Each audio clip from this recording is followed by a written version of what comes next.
ఇవాళ సందర్భంలో దేశం ఒకవైపు పాలక వర్గాలు కేంద్రీకరింపజేస్తున్న సందర్భంలో చట్టసభల్ని నామమాత్రం చేసి కొందరి వైయక్తిక ప్రయోజనాల చుట్టూ చర్చలు నడుపుతున్న సందర్భంలో అసమ్మతి అనేది నేరంగా మారిన రోజుల్లో మనం పాలమూరు పట్టణంలో బహుళ అస్తిత్వం గురించి మాట్లాడుతున్నాం. ఈ బహుళ అస్తిత్వాన్ని నిలబెట్టుకుంటే బహుళ ఆలోచనల్ని నిలబెట్టుకున్నట్టు.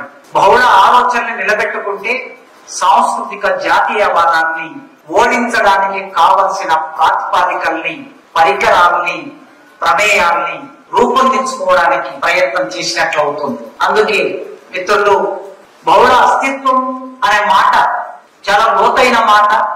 ఈ లోతైన మాటల్లోకి లోతుగా వెళ్ళి కూడా మాట్లాడవచ్చు. కానీ ఇవాటి సందర్భంలో రెండు అంశాల మధ్య సాంస్కృతిక జాతీయవాదం అనే అంశాన్ని ప్రధానం చేసి బహుళ అస్తిత్వాలు కాపాడుకోవడానికి మన సంవాదం ఎట్లా ఉండాలి అనే విషయాన్ని మాత్రం నేను ప్రస్తావన చేసి, ఈ దేశంలో అమెరికన్ సామ్రాజ్యవాదం, యూరోపియన్ సామ్రాజ్యవాదం, ఇక్కడ బ్రాహ్మణీయ ఆధిపత్యం.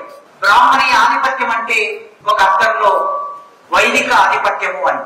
ఆ జాతీయ సాంస్కృతిక జాతీయవాదం దాడిని ఎన్నో సందర్భంలో స్వయంగా అనుభవించిన వాళ్ళ కనుక అది విషయం కాదు. కానీ మన శత్రువు చాలా అరట్టుగా, ఇక చూసారా వీళ్ళు హిందువులను తిడుతున్నారు, వీళ్ళు హిందువులను వ్యతిరేకిస్తున్నారు, వీళ్ళు హిందూ మతం మీద దాడి చేస్తున్నారు అని చాలా సులభంగా మన శిబిరంలో ఉండవలసిన ప్రజలని అవతలి శిబిరం వైపు మళ్లించుకుంటూ ఉన్నారు. ఇది వారికి చాలా సులభమైన సాధనంగా మారిపోయింది. అందుకే శత్రువుతో యుద్ధం చేసేటప్పుడు మనకు కావలసిన పరికరాలని పదును పెట్టుకోవాల్సిన అవసరం ఉన్నది. ఆ పరికరాలని పదును పెట్టుకునే క్రమంలో మన భాష కూడా ప్రధాన పాత్ర వహిస్తుంది. భాషనే ప్రధాన పాత్ర వహిస్తుంది. సంవాదంలోకి దిగాలనుకున్నప్పుడు అదొక సిద్ధాంతమైన, అదొక రాజకీయమైన, అదొక ఆర్థిక అంశమైన, సంవాదంలోకి దిగినప్పుడు భాష ఒక సాధనం అవుతుంది కనుక ఆ భాషనే ఒక్కొక్కసారి ప్రధాన పాత్ర వహిస్తుంది. అందుకే ఇవాటి యుద్ధంలో మన భాష కూడా మారవలసిన అవసరం ఉన్నది. సారం మారినప్పుడు రూపాన్ని మార్చుకోవడానికి సంశయించవలసిన అవసరం లేదు. సారం సరైంది అనుకుంటే రూపాన్ని భిన్న రూపాల్లో వ్యక్తం చేస్తాం, సారాన్ని భిన్న రూపాల్లో వ్యక్తం చేస్తాం. కనుక సారం మీద ఉండే కమిట్మెంట్ రూపం మీద పట్టింపుగా మారవలసిన అవసరం లేదు. అందుకే ఇది వైదిక మతం, ఇది బ్రాహ్మణ మతం. వైదిక మతం, బ్రాహ్మణ మతం ఇది జాతీయ వాదంగా పరిణమించి సాంస్కృతిక ఆధిపత్యంగా మారింది. వైదిక మత ఆధిపత్యం, బ్రాహ్మణీయ ఆధిపత్యం, సాంస్కృతిక జాతీయవాద ఆధిపత్యంగా ఈ దేశంలో ఎట్లా రూపొందిందో మనం చూస్తే దాన్ని ఎదుర్కోవడానికి ఇవాటికి మన ఉద్యమం సరైన దిశలో ప్రయాణిస్తుంది. మిత్రులారా, సహజంగా మనిషి ఎవరైనా సరే మనిషి స్వభావంలోనే ఒక అసమ్మతి ఉంటుంది. ప్రపంచంలో మీరు ఏ దేశంలోకైనా వెళ్ళండి, ఏ సమాజంలో చూడండి, ప్రతి మనిషి సహజ నిర్మాణం ఏమిటంటే అసమ్మతిని కలిగి ఉండటం.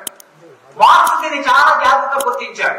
రెడ్ లైట్ పడుతుంది, రెడ్ లైట్ పడితే ప్రమాదం అని తెలిసి కూడా రెడ్ లైట్ దాటుకొని వెళ్ళడానికి మనిషి ప్రయత్నం చేస్తూ ఉంటారు. ఇది చట్టం ప్రకారం, ఒక పద్ధతి ప్రకారం ఇది తప్పు కావచ్చు. కానీ మనిషిలో ఉండే ఆ ఎదురించి దూసుకుపోయే తత్వానికి అదొక ప్రతీక. అందుకే ప్రమాదం అని తెలిసినా ప్రమాదాన్ని ఎదుర్కోవడానికి మనిషి ప్రయాణం చేస్తారు. ఈ అసమ్మతి అనేది మానవ జీవితంలో భాగమైనప్పుడు మనిషి పశువుగా మారకుండా ఉండడానికి కూడా పెనుగులాట మొదలైంది. మనిషిగా నిలబెట్టుకోవడానికి మనిషిని పశువుగా మార్చుతున్న ఒక క్రమం ఉన్నప్పుడు ఆ పశువుతనం నుంచి మనిషితనంలోకి ప్రయాణం చేయడానికి ఒక పెనుగులాట ఉన్నది. ఆ పెనుగులాటనే ఆ మనిషిని మానవుడిగా, నూతన మానవుడిగా రూపొందించింది. అస్తిత్వం కోసం ప్రారంభమైన పోరాటం ఎప్పుడైనా సరే మనిషి, నేనొక మనిషి అనే అస్తిత్వాన్ని వ్యక్తం చేస్తా. నేనొక మనిషిని గనక, నాకొక ఊరుంది గనక, నాకొక భాష ఉంది గనక, నాకొక నమ్మకం ఉంది గనక, నా నమ్మకాన్ని నేను నా ఇష్టం వచ్చినట్లు వ్యవహరించుకునే ఒక అవకాశం నాకు ఉండాలి అని ప్రతి మనిషి భావిస్తాడు. మనిషి కుటుంబం, ఇద్దరు ముగ్గురు మనుషుల కలయిక ఒక కుటుంబం. కనుక మనిషి ఎప్పుడైతే తన అస్తిత్వం కోసం పోరాటం మొదలు పెట్టాడో ఆ మనుషుల కలయిక కుటుంబం అయినప్పుడు తన కుటుంబం అస్తిత్వం కోసం పోరాటం మొదలవుతుంది.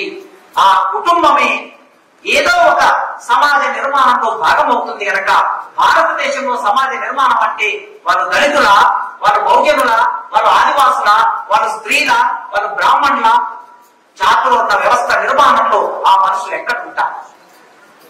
ఆ మనుషులు ఎక్కడుంటే అక్కడ వారి అస్తిత్వం కోసం పోరాటం మొదలవుతుంది.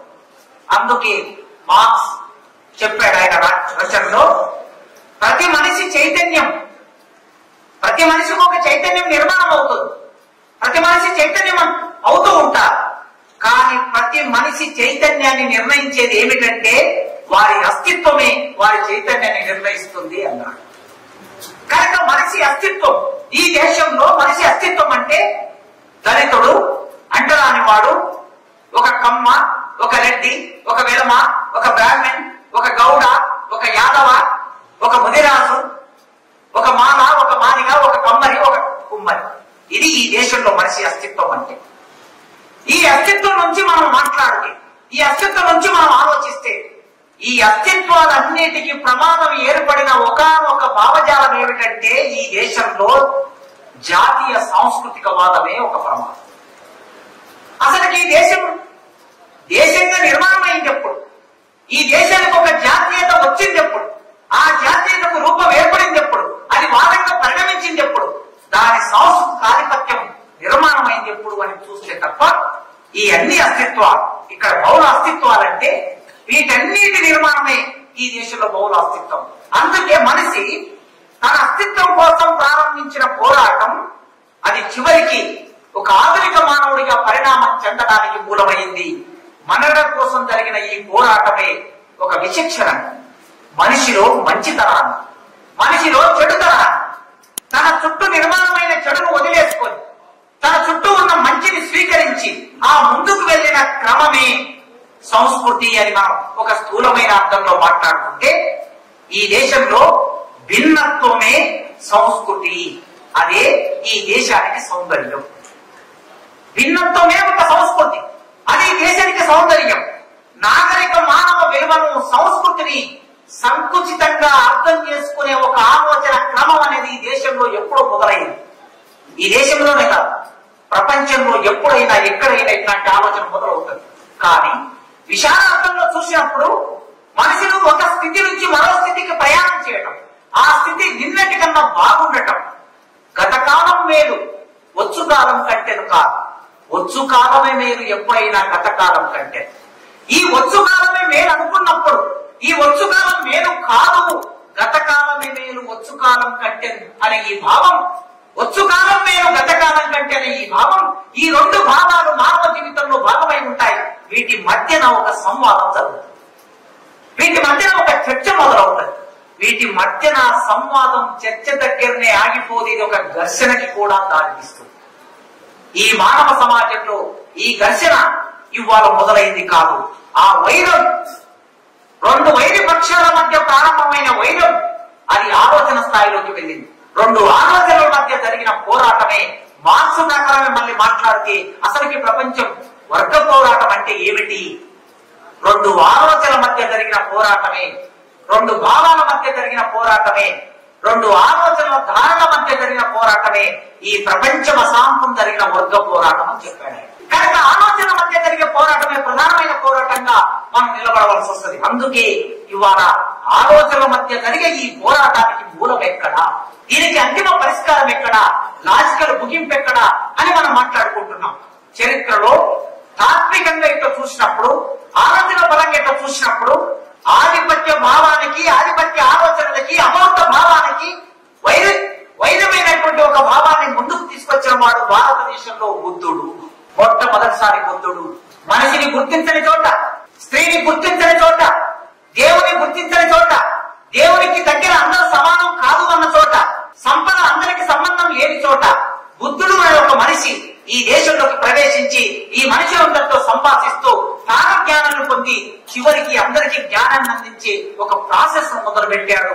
ఆ సంవాదంలో, ఆ ప్రాసెస్ లో ఒక చర్చ, ఒక వైరం మొదలైంది. అది చర్చ స్థాయిలోనే ఆగిపోలేదు, సంవాదం దగ్గర ఆగిపోలేదు, అది వైరం స్థాయిలోకి వెళ్ళింది కనుక తర్వాతి కాలంలో బౌద్ధ బౌద్ధం మీద చేసిన దాడి, ఈ దేశంలో పుట్టిన బౌద్ధం ఈ దేశంలో లేకుండా ఎట్లా పోయిందో మనం చూశాం.